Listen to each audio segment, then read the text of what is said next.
This episode of Warp 5 is brought to you by Audible.com, offering more than 150,000 titles for your smartphone, tablet, or desktop. To get a free audiobook of your choice, visit audibletrial.com/trekfm. Also, help us keep Star Trek discussion coming to you each day by becoming a Trek FM patron through Patreon. Get access to exclusive content and become part of the team. You'll find all the details at patreon.com/trekfm. That's patreon.com/trekfm. Hi, I'm Anthony Montgomery, Ensign Travis Mayweather on Star Trek Enterprise, and you're listening to Trek FM.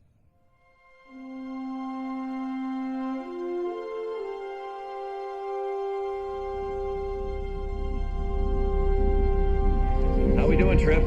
Ready when you are. Prepare for warp. Course laid in, sir. Request permission to get underway.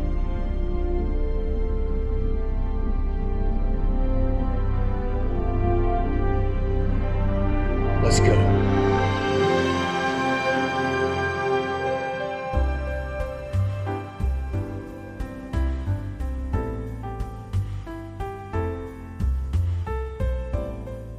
Welcome, Boomers, to another episode of Warp 5, Trek FM's dedicated Enterprise show. I'm your host, Floyd Dorsey, and I have two special guests with me today in the NX-01's mess hall. First off, we have the host of Melodic Treks, and currently he is the Warp 5 editor, so without his help, we'd have some difficulties right now. So let's welcome in Mr. Brandon-Shea Mutala. Welcome back aboard, Brandon. Hi, how's it going? Good. So I don't know if you know this about me and Canada and our Canadian cultures here, but my wife is okay with me having, multiple wives. And so I just wanted to let you guys know that in Canada, we have 3 wives, and each of those wives has 3 husbands. And, I just wanted to introduce my American co-husband. His name's Mike. Oh, my God. I'm just sitting there wondering, where is this going? Okay, all right. I knew the time zones were off, but wow, I didn't know it was that. Okay, there we go. Yes. So yes, we actually have Mike, and Mike didn't realize that he was a co-husband, or did you, Mike? What do you think about that? No, it's news to me. So yes, we have a co-associate producer of Warp 5 and co-host of Melodic Treks, Mr. Mike Morrison. So yeah, Mike, how about that kind of an introduction for you? Well, it definitely is the most unique introduction I've had. It's great to be here on the NX-01 in the mess hall. Nonetheless, I'm really excited. I always forget just what exactly Chef is able to do with a steak. It's so much better than that replicated stuff back on the Starship of Theseus. And I'm really hoping to be able to take a slice of pecan pie to go. That's pretty amazing, though, I got to say. I mean, if you're co-host of Melodic Treks, you're co-associate producer of Warp 5, you're co-husband with me, then I'm just going to start calling you the co-genitor. Wow, that's a segue. Yes. Wow. Just offering up my enzymes.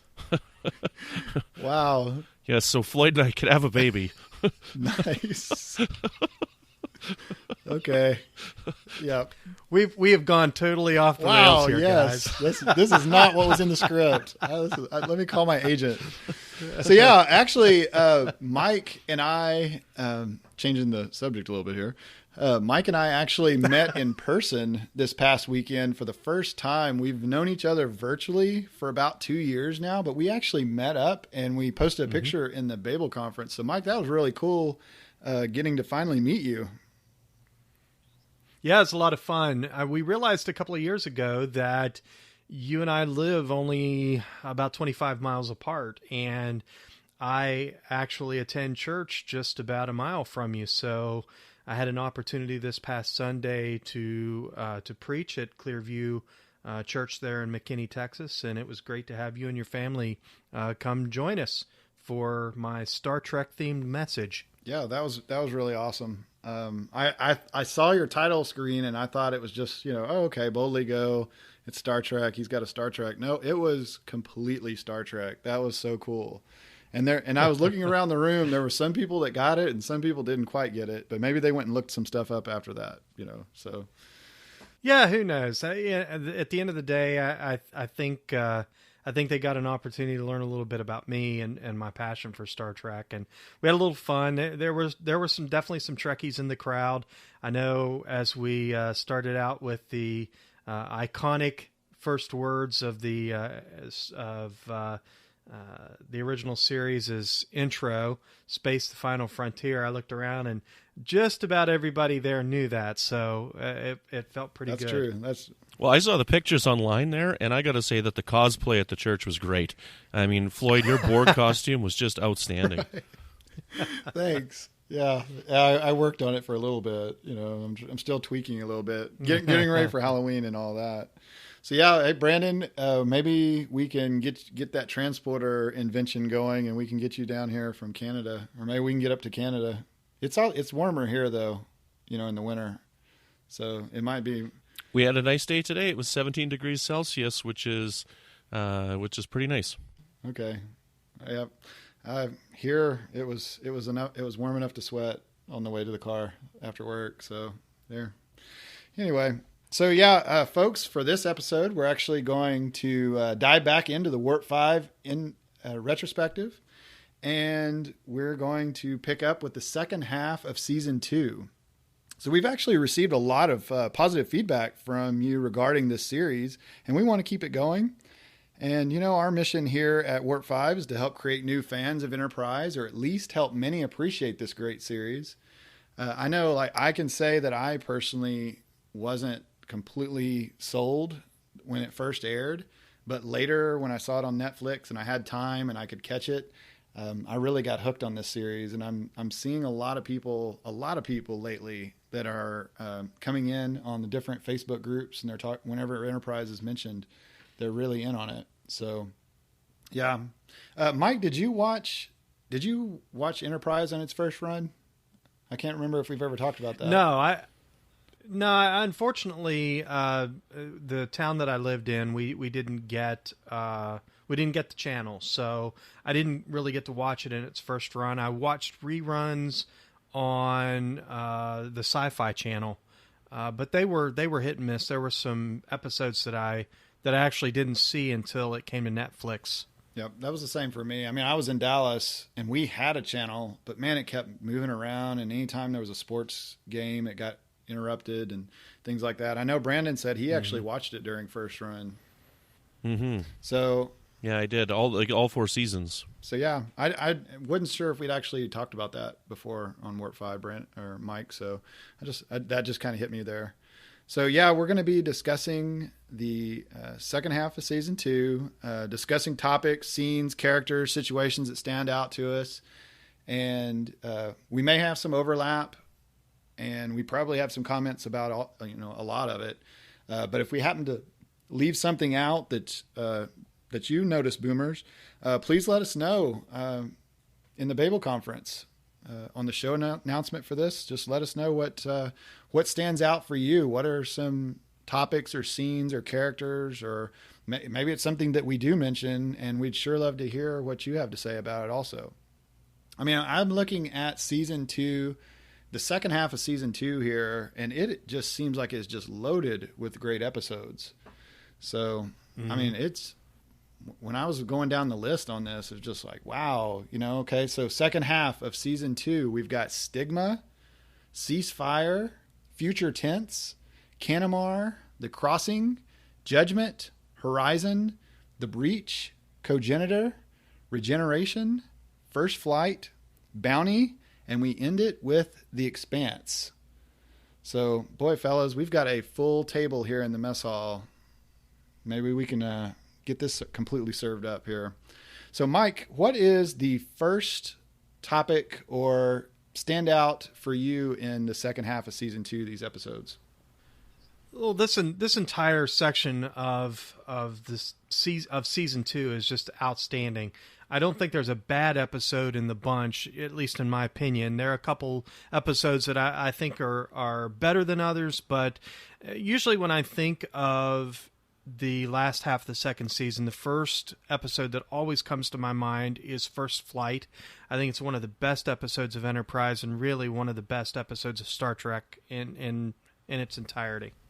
Oh yeah, First Flight. That's huge. I loved A.G. Robinson's character on that.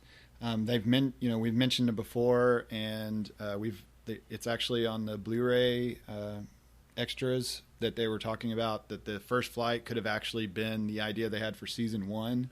So that just imagine a season 1 of First Flight. That would have just been amazing. I would have loved to have seen Carradine though more in the show. I loved it. When you talk about the wouldas and couldas and shoulda beens, I think about, if First Flight would have been a representation of what the first season could have looked like, I think it would have been a lot of fun to give Carradine and Bakula kind of an equal billing and leave it a complete mystery which one of those guys would be given the NX-01 captaincy. Yeah, that was something that Brandon and I actually were talking about was when we did our commentary last episode. We were talking about how there seems like there was something missing between First Flight and Broken Bow. Like, to me, there would be something missing. You've got these test pilots and they're doing their thing, but then in order to get your captaincy, you would have to be a captain, or especially if you're talking about the main ship. So, Brandon, what did you think about First Flight? I like the episode a lot. I think it's a lot of fun to see them in this, macho thumping their chest situation of who's going to end up being the captain. But I personally don't think I would have wanted to see this as a season-long arc. I like it as a one-shot flashback episode. Mm-hmm. I like the way that Archer's character is kind of reminiscing throughout the episode, and how they're going on this, this mission with T'Pol to go and examine this, whatever spatial anomaly thing or whatever that they're doing in the shuttlecraft. But I personally think the episode works just fine as a one-shot, and just getting that little bit of a history. I don't know. I don't think that they could have mined that for a whole season. It would have definitely taken a different look. It would have. I liked it as a one-shot. As a flashback, like you said. I thought that was really great. It was, or give me 3 episodes, or some, I don't know, like that was before they started doing the 3-episode arcs. If it would have been a whole season, it would have been different. It would have been a lot more dramatic. It would have been a lot more political. It would have been, I don't know. It would just been AG constantly, giving Archer a hard time, I guess. I don't know. See, now, had they done it as a 10 or a 12 episode season, I could see that. But back in the day when they were doing 26 episodes in season 1, I don't think they would have been able to stretch it out that far. And I mean, had they done that, then we wouldn't have had Unexpected in season 1. Oh yeah, we would have missed that. We would have missed that, Jim. We would have had to have waited until season 2 for that one. Okay, that would have been in season 2 episode. Yeah. Okay, or we could have had, maybe instead of being far away, they could have had season 1 going with more like Earth is the outpost or the home base with, like Warp 3 ships. And Tripp still could have maybe stuck his hand in some alien rocks after all, maybe. I don't know. We're just, I really like First Flight though. So that was a good choice. So, Brandon, what's an episode you want to get us started with? Well, I gotta say it right off the bat. I don't want to talk about it too much because we did the commentary on it, but Future Tense is my favorite episode of Enterprise. We did the commentary, I think it was episode number 92, and I think everything about that is what I wanted Enterprise to be. Like the callbacks to the Tholians, and this calling back to the temporal Cold War, and honest to goodness, I want to write a season 5 episode where we meet the guy that's the dead guy in that shuttle, right? Like, so before he died, obviously, or something, he encounters them. I don't know. I think that would be really cool, and it would have been a cool thing to come back. We didn't really get any information onto how this fit in with the whole temporal Cold War arc. It was left a complete mystery. We knew that it was part of the temporal Cold War because the guy was from the future, but they never really finished that off and said how did it apply. They just left it as vague. Yeah, I actually hadn't thought about that. That could that guy's story could be a story. It kind of makes me think of Lost. I don't know if you've watched the Lost, the series, but they do a lot of circle backs on that. Like you'll see a character and they'll take a story along, and the next thing you know, they'll back up a week or two, and you'll see what that character was doing that showed up later, what they were actually doing while they were gone. So yeah, I actually hadn't thought about that. That could be very interesting with what was going on with that particular character. So that pilot could have been the smoke monster. Wow. Yes. Yes. I like the momentary speculation that, that man in that pod might have been Zephram Cochrane. Yes. I know that didn't work for a lot of people because, obviously we can go back to TOS and we kind of know how that whole story worked out. But, for me, I just thought it was genius to kind of weave that in there because obviously the characters here on Enterprise, they aren't informed as to what ended up happening to Zephram Cochrane. So, of course, they find a human body in a pod out that deep out in space. Probably one of the first things they're going to think of is, oh my goodness, did we find Dr. Cochrane's body? Is this it? Did we solve the mystery? And so I really enjoyed that, and I think they treated it very well. They didn't drag it out. It was just a momentary callback that I thought was really good. Yeah, we mentioned that in the commentary too, and I said, as soon as they said that, the first time I watched the episode, bang, metamorphosis just right in my head. Yeah. The whole plot line of that episode, as soon as they said Zephram. And that's what a prequel show should do, and when, bang, the Tholians out of nowhere. Tholian web, you just start thinking about that immediately. We didn't see a web in this episode, but it's like this episode, like the name of the episode was This Episode Screams Prequel, and it totally does. Future Tense is my favorite Enterprise episode. It's fan candy. Right. And it makes sense. We see it and we know that that's not him, but they don't know, so it's definitely putting it in its place in the universe or in the timeline for it. So yeah, that was a good one. So for me, I want to jump back up here to the top. Let's talk about Stigma. That Stigma can be a very touchy episode, like a very touchy situation, because it's the fallout from T'Pol being violated, basically. And not only that, but she's got a disease from it. So. Floyd, the only touchy in this episode is the B plot with Feasel. There was a lot of touchy and a lot of feely going on there. That is true. Yes. Actually, I gotta say, I sometimes forget that those are in the same episode. This is so weird. Like, both of them are good. Like, the A plot and the B plot are both so good, but they just don't fit together because they're so opposite. And Enterprise did that with a lot of their episodes, like Silent Enemy in season 1. You got this crazy dark story, and then you got the quest for Pineapple, and it's like Enterprise did that quite a few times where the A's and the B's were just, it's like having chocolate covered steak. Yeah, I like chocolate. Yeah, I like steak, but I don't like chocolate covered steak. And I don't know. So it's so weird, this episode. I have to admit, I forgot. I knew what Stigma was. And I knew at the A plot, I completely forgot about the B plot. Forgive me, Fleasel. I'm a huge fan of yours.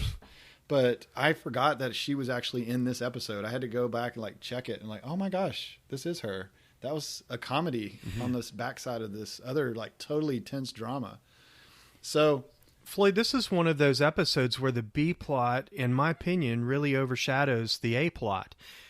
Don't get me wrong. I think that whole story with T'Pol and the Panar syndrome, I really found that interesting, and I almost don't feel like they gave it enough attention over the run of the show, or at least the attention that it deserved. I'm glad that we resolved it in the 4th season, but I didn't really feel like they did that storyline, at least in this episode, any justice at all. That you had these kind of presumptive doctors who were going to hold on to the research. They weren't going to release it, and Phlox is having to lie. But in the midst of all of this, there's this great B plot coming along that I find very fascinating, and that is, how does a human, especially a human that is as impulsive as Charles Tucker is, how are humans, especially one as impulsive as Charles Tucker, how's he going to handle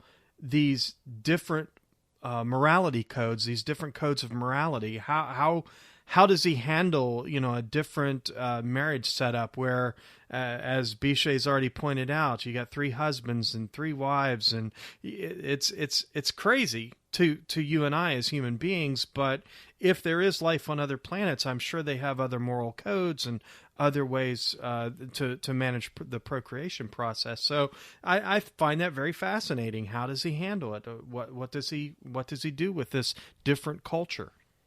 See, aside from the novels and whatnot, we don't get a lot of exploration into the Denobulan culture, and I wonder if something like this has happened because there might be a population issue, right? And they need to expand their population, so they've come up with this interesting solution of having 3 wives and 3 husbands and 3 wives and 3 husbands, so that they can water down the DNA and have more people be born, right?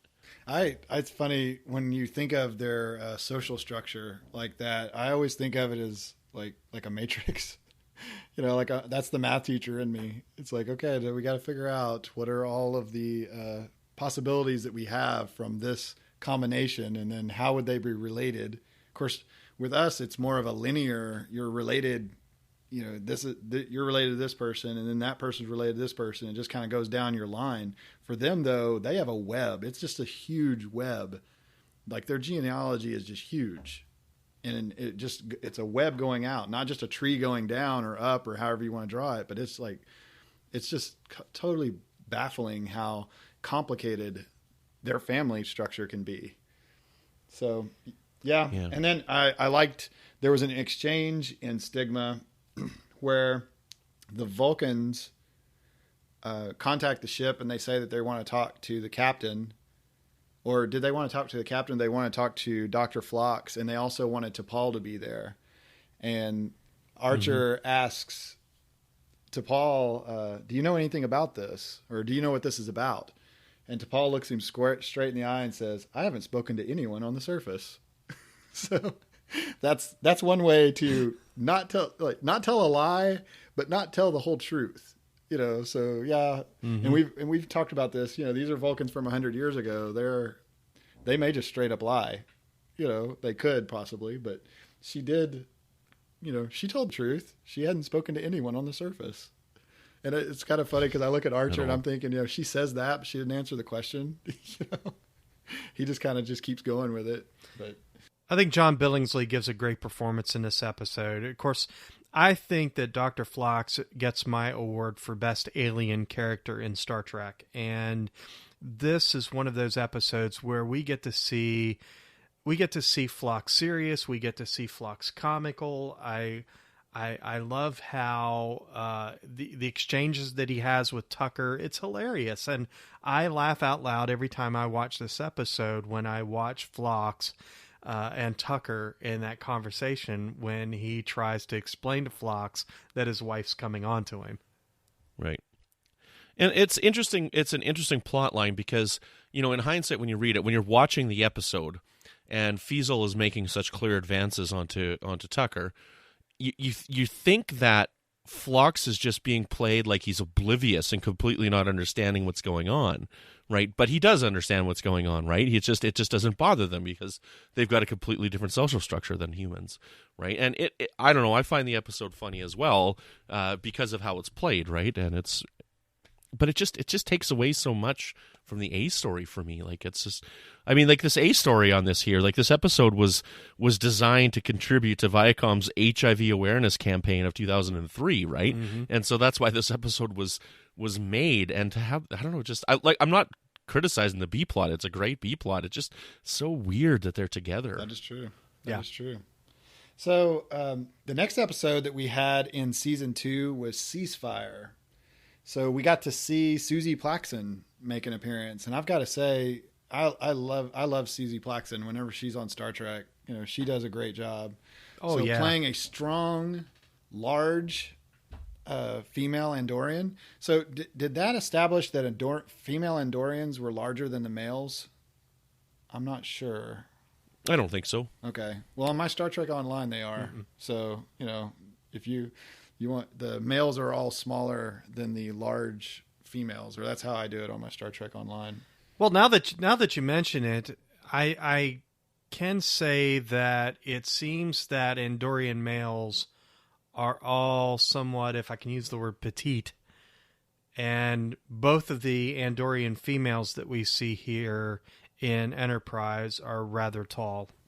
Okay. Well, I don't know. Susie Plaxton's just she's just a strong actress anyway, with whatever character she does. She chews up scene like crazy. So now you've got her and Jeffrey Combs on the same episode. Man, I like that. Yeah. So, well, Susie stands about 6 feet tall, I believe. So she's going to tower over a lot of men. And just her attitude. maybe not you and I, Floyd, but she's going to tower over a lot of guys. So, we got to see Shran throw shots back. Him and AG, I think they would have hit it off really well when it came time to see who could put a shot of whiskey or whatever that blue stuff is when they put that in the back of their throat. I appreciate that. Andorian ale. Yeah. And then I thought, though, that chant that for that particular story where they were bringing in Archer as the neutral third party, I thought that was a great chance for Archer and Earth to gain respect in the galactic community or the small community that they were living in. So that was like their first step to actually step up and be somebody on the block. So... Well, you got it. They're completely building towards how is Earth so important and why is Earth so important in the Federation. And as we see in the end of the series, it's building Archer to become basically the president of the Federation eventually as time goes along. And you're seeing the beginnings of Archer in his political career that could have played out had the show gone longer. This was honestly, I think, the first real building block episode in redeeming the relationship between Ambassador Soval and John Archer. I don't think prior to this episode there was anything redeeming about their relationship, but at the end of this episode, Soval has to admit that Archer was at least not overly meddlesome, and he, I think this was that first building block. Very good. So our next episode on the line here that we haven't discussed yet, so I'm just I got a scoreboard going over here, boomers. So Canamar would be next up. So Brandon, what you'd mentioned a little something about Canamar earlier, so what do you think about that? I'm okay with Canamar. It's kind of an average episode. I mean, there's that one character, that really annoying character in this episode, Zoomus. He's fun to watch, because he's just like, he just doesn't want to shut up. He doesn't know how to shut up, right? So he's fun to watch, and it's fun to watch Tucker's reaction with him. And I was just like, enough already. But I mean, the episode itself is basically, this is like Con Air. That's exactly what I have written down. Yes. Mm-hmm. So that's future Warp 5 episode. We're going to watch Canamar and Con Air and compare them. Yes, I have that written down. Con Air with Star Trek style. So. One thing that stood out, if we have to find something in the episode, one thing that I liked about it was the opening conference scene. So they're all at the situation table at the back of the bridge at the beginning of the episode, and the cameraman actually has a walk around camera. So it's a handheld, it's a walk around. So it's as if you're walking behind them as they're all standing around the table discussing this. And I hadn't really noticed it before, but I was watching the episodes on the last rewatch, and I was paying more attention to the camera angles and like the camera work and how it was moving. And I thought that was really cool. I don't know that it stood out to me. I'll have to watch it when I do another rewatch to see how often that ever comes back around. But it did make it kind of seem like maybe you are one of the no-name ensigns that are pushing buttons over there on the other wall while the officers are standing around the pool table at the back. So yeah, that was something that kind of stood out for me. So what do you think, Mike? Con Air? I always thought that Zoomus, I always thought his face looked like artificial fishing worms.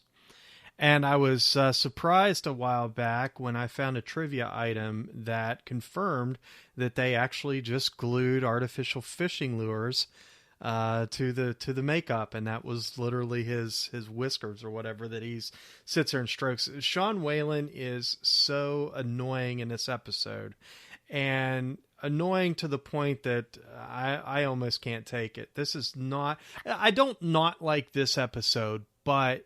That being said, this is probably my least favorite episode of the back half of season 2. But again, I think there are some really interesting moments in it. I really like the final scene when, you know, Archer confronts I think they were the Anolians, and really kind of throws it back at him that they've got a problem with their justice system. And I like that scene. I thought it was a real strong scene. Or at least we humans think they have a problem with it. You know, they may think it's working perfect. Yes, they certainly. may think it's working totally perfect. You know, but the look on the guy's face, you know, he's, you know, well, he might be considering the words, but yeah, that is true. Because he was just saying, you want to know my report. Well, you don't want to know the whole report. You want me to give you the clean version of it, I guess. Yeah, exactly. So, Brandon, The Crossing.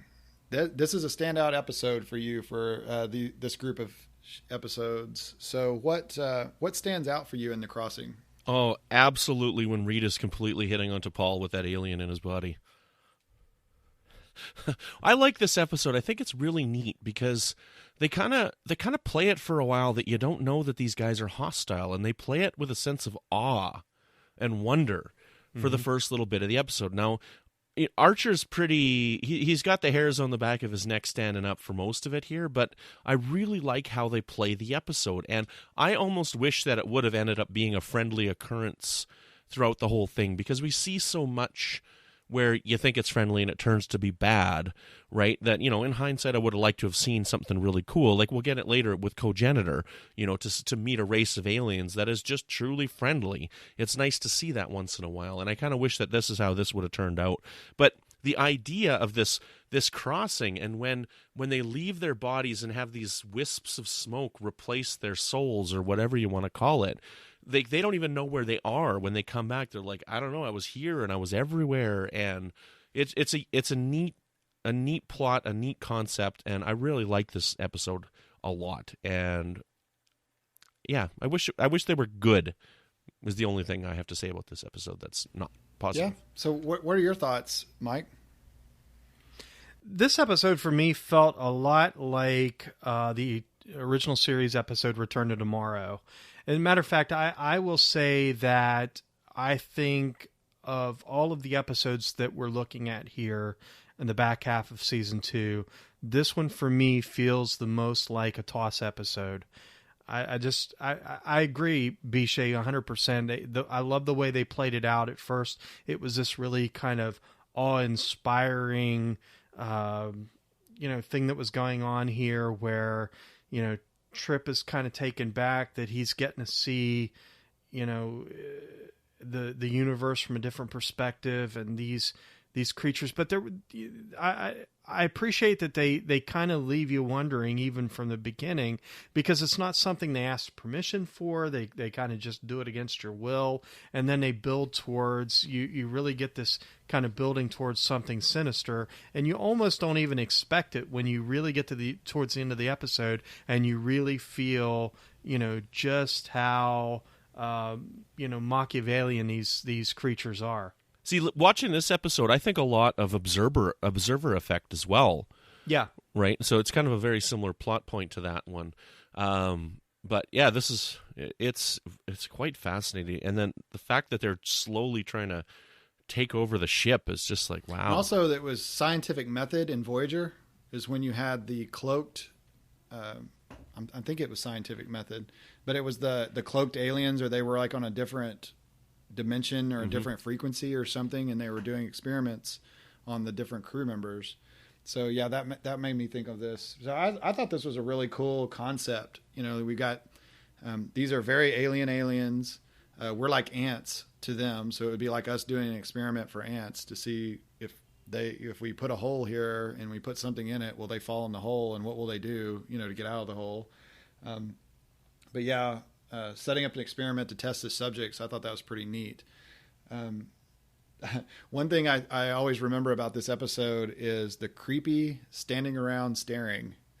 You turn around and you feel like you've got someone looking at you, and sure enough, it's Phlox. And that's completely out of character for him to just be sitting there with this poker stare, looking at you. I mean, T'Pol and Phlox standing at the window looking at them, it was something. T'Pol I might get, but Phlox, it was really creepy, I thought. Yeah. For the listeners who listen to Melodic Treks, I'll say that there are some really great explorations in ideas of metaphysics.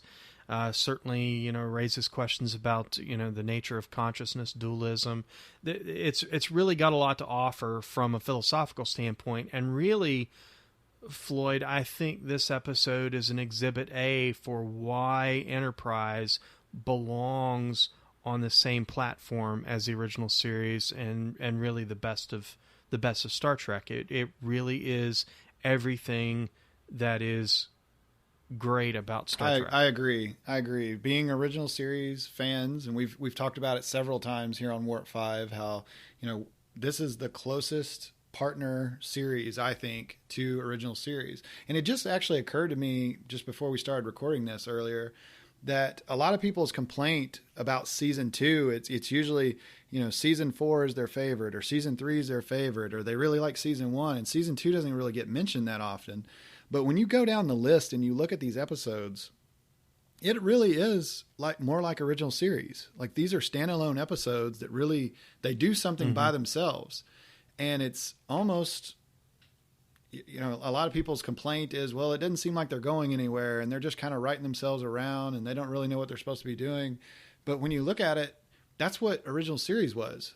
In the 60s, it was a different way of doing things. But even at this point in 2003, they didn't really know about long arcs, like completely season-long arcs like we expect now. But if you think about it, you have DS9 that is, you've got your, they kind of just run around with the story a little bit for the first couple of seasons. DS9 doesn't really have like a central theme, except for the prophets and the wormhole. And then they get into, like the Cardassian Klingon conflict. And then they start sprinkling in Dominion until it gets really saturated with Dominion all the way up until the end. Mm-hmm. Voyager even has a common theme. They're trying to get home, even though, weekly they're seeing new places and new people, but their overall theme is that they're trying to get home. They're always trying to get home. Whereas, what was Captain Kirk's goal? In season 1, what was his, was he trying to see if he could connect all the dots on the edge of the galaxy? Archer right now, if Captain Kirk is looking at the edge of the galaxy, Archer's just trying to get away from Earth. He's like really, really local, but he's kind of doing the same. He's doing the same thing, but it's really, really close. Yeah.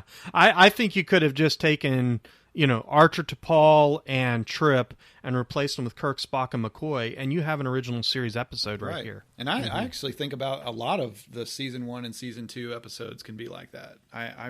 It really goes really well together, and it's proto Kirk. It's early Kirk. It's before we have the square color cubes to eat. We get to eat steak and ice cream and chocolate cake, right?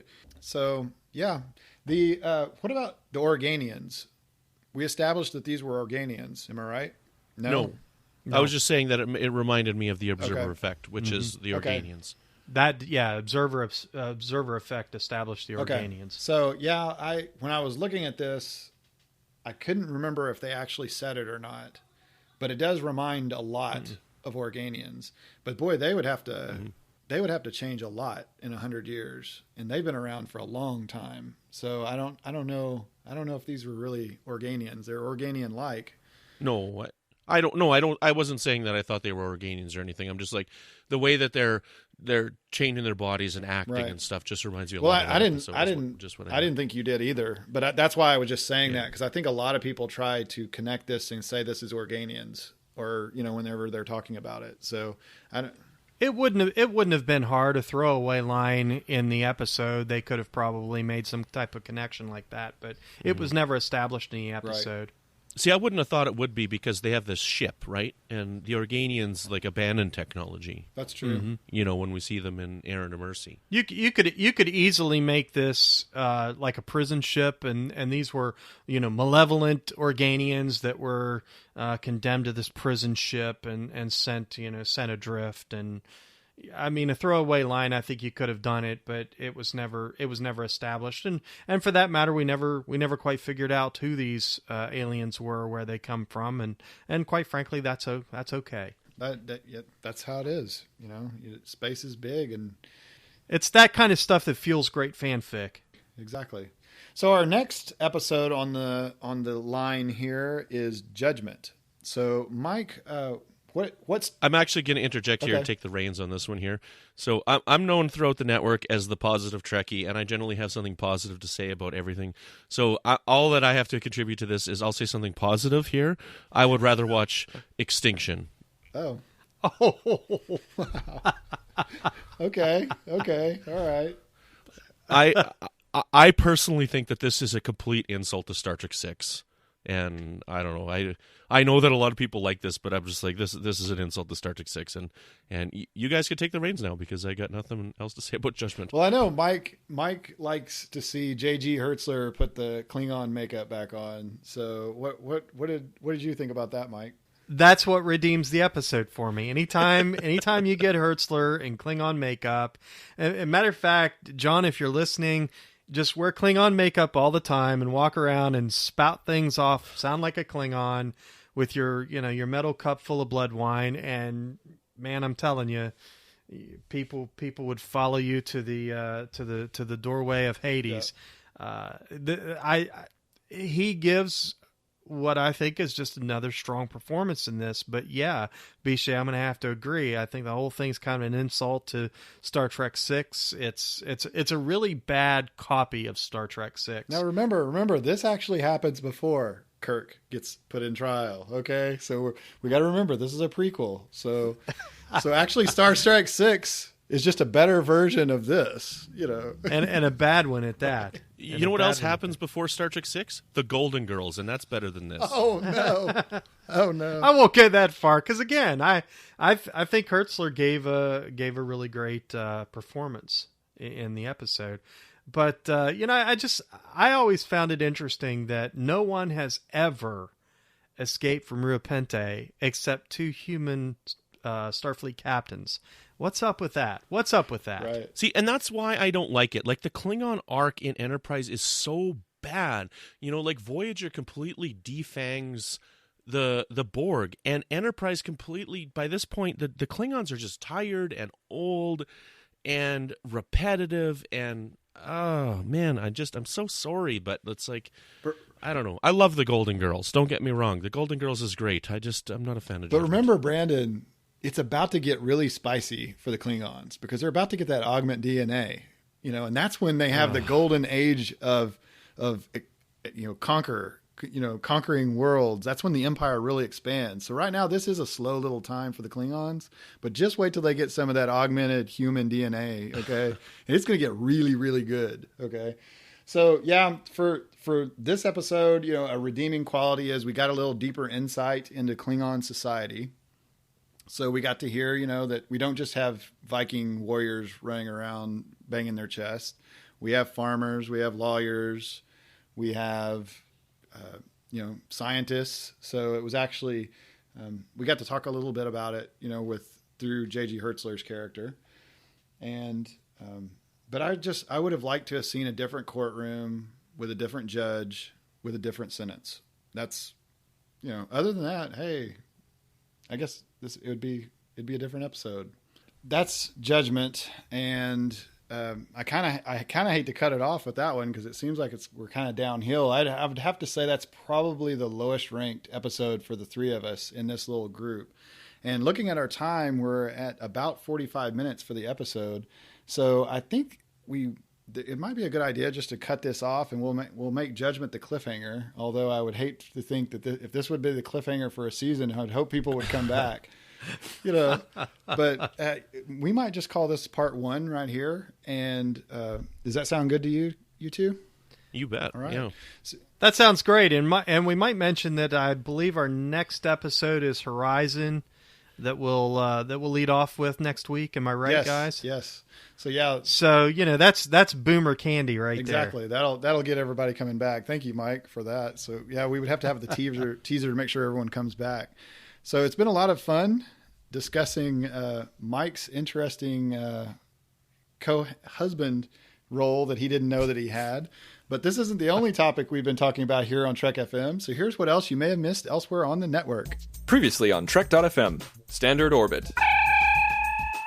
We can't forget the best part of this episode, absolutely, hands down, is how tight Spock's pants are in this episode. He has got some epically tight pants. Brendan, I wasn't really paying attention to that, so I'll take your word for it. But he's like... Yeah, Brendan, I can't say I noticed that. Yeah. Literary Treks. Because I love the idea that you have all these artifacts that all do something different with time. And how do you prevent them from being used? Saturday Morning Trek. Remember, principal photography hasn't even started yet, so these concept designs are just that, concepts. If this was 1976, you'd be getting sketches. And disco.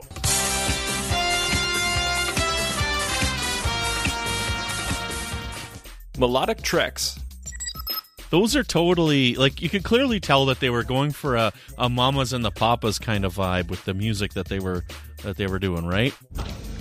And that's what else is happening on Trek.fm. So check out these shows and find out what we're talking about in your favorite corner of the Star Trek universe.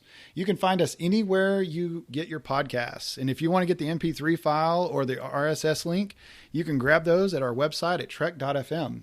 And if you're an Apple user, please be sure to subscribe to our show. And also while you're there, leave us a star review and rating. And we have a couple of reviews that I'd like to read. They've been piling up a little bit, so I was wanting to knock a couple of these out. So maybe Mike could read the first one for us here. Sure, Floyd. The first 5-star review from Daniel Noah reads, Gateway Drug. That's fun.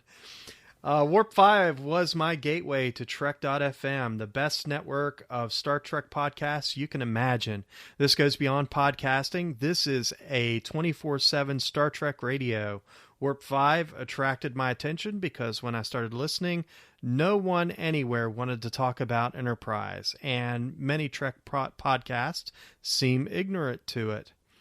I went looking for Enterprise fans and found them. If you love Enterprise, this is the show for you. He says, thanks, guys. Yeah, thank you, Daniel. That's great. I actually had the same problem, too, trying to go look for other Enterprise podcasts. It's kind of few and far between. So thank you so much. And then, Brandon, could you read our next review? You bet. This one's from Christopher Settle, and Christopher says, 5 stars for Warp 5. A great show about a great show. Keep up the good work, boys. Your podcast is great. Thanks very much, Christopher. Yeah, thank you, Christopher. That's very, very simple, and I like. That's kind of like how my review ratings are when I do the reviews for podcasts. I mean, if I like it, I like it. I usually don't say anything if I don't like them, but yeah, I really appreciate it, Christopher. So we actually have a Warp 5 email. So it's really cool when I look in my inbox on my phone, like I'm checking my mail, and I see Warp 5 as the title, and it comes straight to my inbox. And we've got a email from listener Vin Grolmus. So I hope I didn't mess up that name, Vin. But he actually said he was from Kronos, and his language is Klingon. But I could also tell he was from Australia. So, thank you so much, Vin. And he said, just listen to my first podcast of Warp 5. Great stuff. Keep up the great work. So, yeah, thank you so much, Vin. And welcome to the show. If you're listening to Warp 5, then you're automatically a boomer now. So keep that up. Another way you can help us keep all of our shows coming to you each week is to become a patron of the network on Patreon.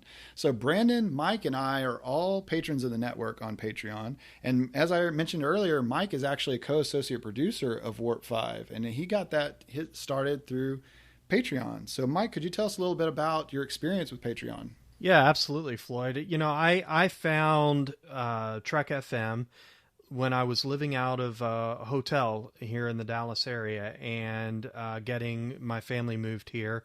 I got to spend quite a bit of time. I was actually looking for podcasts about fan films, and my gateway to Trek FM was Continuing Mission. And then I found Warp 5 because I'm an Enterprise wonk. So Enterprise was the show that I chose to become a co-associate producer of when I started donating to Patreon. It's a very simple, easy process to go in and sign up. You can give a little bit or you can give a lot. We have different milestone contribution levels. You can go in, you can check out our different goals, and you can sign up for the perk of your choice. And some of those perks include things like early access to content through our patron zone. You can also become an associate producer of a show. If you like, you can join our content development team. There are lots of perks to choose from based on the level you feel like giving for. And I've shared this many times. I actually stopped my my subscription to SiriusXM Radio and started giving that money to the network because although Trek FM has never asked for subscriptions, all of the content that we have is free all of the time. I just felt like I was enjoying it so much that it was just necessary for me to help Trek FM continue to turn out great content and continue to connect Star Trek fans all around the world. Yeah, I have a similar story to that. So yeah, for Boomers, if you like what you hear and you want to make sure that Trek FM keeps going, I mean, we're a listener-supported network. If it wasn't for patreon.com/Trek FM, our network, you wouldn't be hearing this show right now. That's basically, when you get down to it, that's how it is. So if you want to get more information about this, you can go to patreon.com/Trek FM and find out more information. Also, if you'd want to wear your Trek FM fandom, you can find great Trek FM themed merchandise at trekfm.store. So I actually have a coffee mug, a Warp 5 coffee mug, and I know I could probably get a pillow and I could get a blanket and all that. My wife, she doesn't really want to hear that, but that's definitely going to be on my Christmas list, something from the trekfm.store. But she did get me a Star Trek blanket. I'm just looking for like a Warp 5 blanket now. So, yeah. Thank you so much, Mike, for being a co-associate producer for Warp 5. Also, I'd like to thank Christopher Jones. He is the founder and he's the editor and producer of basically the whole network. He has been our editor and producer for Warp 5 lately, but he's a little under the weather. So I'd like to thank Brandon for taking over the reins and editing and producing Warp 5 for us. So thank you so much, Brandon. You're welcome. The next episode, I'm just going to put my audio track out there anyways, so they won't even hear you guys. Okay, there you go. So Brandon, being the editor, has all the control. So yeah, that's how it goes. And also, Tony Robinson is a friend of the show, and he actually created the show art for our last show, and he is going to be helping us out with that. So thank you so much, Tony. Thanks, Tony. Yep. And just like Vin earlier, he sent us an email through trek.fm/contact. You can find that on the sidebar on the show page, or you can leave us a voicemail at speakpipe.com/trekfm. You can also contact us through Twitter at trekfm, Facebook at facebook.com/trekfm, and as we mentioned several times, the Babel Conference. Type the Babel Conference, BABEL, into the search field on Facebook, or go to our website at trek.fm and click discussion on the menu bar. So thank you so much, Mike and Brandon, for coming aboard here and talking about this the little pod of episodes that we've got here. I mean, season 2, part 2, the back half is just loaded. So we've definitely got enough for 2 episodes. So yeah, I was good. Looking forward to the discussion and some more Chef's pecan pie. Yeah, definitely. So Mike, if people wanted to ask you about the philosophy of Star Trek, how could they get in touch with you? Well, I'm always glad to talk about Star Trek, philosophy in Star Trek, and the Babel Conference. I'm most active on Facebook. I'm also on Twitter. My Twitter handle is @cmichael1701, and I'm also on Instagram. That is cmichael1701. And Brandon has got us covered as far as the music of Star Trek goes. So, Brandon, if someone wants to talk to you about the different versions of the Enterprise theme song, how can they get in touch with you? Well, when I'm not trying to break out of repente, you can find me here on the network with new episodes of Melodic Treks, which is all about the music of Star Trek. You can find me on Twitter @Brandon-Mutala, and every once in a while poking my head up in the Babel Conference. And I just wanted to say a special thank you to Warp 5 listener Robert Cast from Cambridge, Ontario, who recently posted a picture that he was actually watching Broken Bow and listening to our commentary at the same time. So that made my day when I saw that, Robert. So thank you very much for posting that image on the Babel Conference, which is our Trek FM listener-only group. Yes, that was so cool. I thought that was so neat, and I was so glad that it worked for him. But yeah, he was showed a picture of his phone as he was listening, as he was watching. So yeah, that was so cool. If you'd like to get in touch with me, you can always find me on the Babel Conference. Well, I say always. Here lately, I haven't really had enough time for social media. But if you ever mention me, or if you make comments on any of my posts or anything, I automatically get notified. But yeah, I hope to be back into social media pretty quick. I'm hoping that when the holidays come around, I'll have a little bit more time. So yeah, gentlemen, we are already in the mess hall. We might as well sneak into the kitchen here and see what Chef's cooking up. So I mean, I know Mike's looking for the pecan pie. What are you looking for, Brandon, when we get in there? Well, as I just recently escaped Repente, I'm hoping to try and find myself a cup of Ractagino. Okay. Very good. I wonder if they have Twinkies on the NX-01. I wonder if Chef's baking up Twinkies. Because the Twinkies last a while, and we are talking about, what is this, like 100 years or so for us? So maybe there might be a Twinkie in there. So yeah, Boomers, thank you for listening, and join us again next time for another episode of Warp 5.